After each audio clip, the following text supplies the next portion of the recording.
O'zbekiston ilk marta kosmik dasturini e'lon qildi. Bu borada birinchi astronavtni tanlash ham reja qilindi. Yaqin yillarda ikkita sun'iy yo'ldosh uchiriladi. Bu strategiya agrar, atrof muhit va qurilish sohalarini rivojlantirishga xizmat qiladi. Salbiy xabarlardan charchaganlar uchun ijobiy, ya'ni yaxshi xabarlar rubrikasi davom etadi. Hozirda dunyodagi qashshoqlik darajasi tarixiy eng past darajaga tushib ketdi. Ijtimoiy yordamlar orqali so'nggi 20 yil ichida milliardlab odamlarning turmush tarzi yaxshilandi. Bu global iqtisodiy islohotlar va xalqaro hamkorlikning mahsulidir. Misrdan ijobiy xabar. Deyarli 100 yil davomida kurashilgan malariya kasalligi u yerda butunlay yo'q qilingani e'lon qilindi. Bu Misrning sog'liqni saqlash tizimi uchun katta yutuq bo'ldi.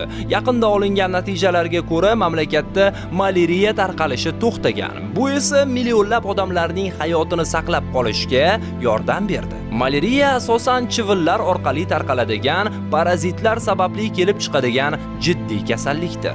Endi hamma karislar it go'shtini degan stereotipga nuqta qo'yildi. Janubiy Koreya hukumati it go'shtini sotishni taqiqlashga qaror qildi.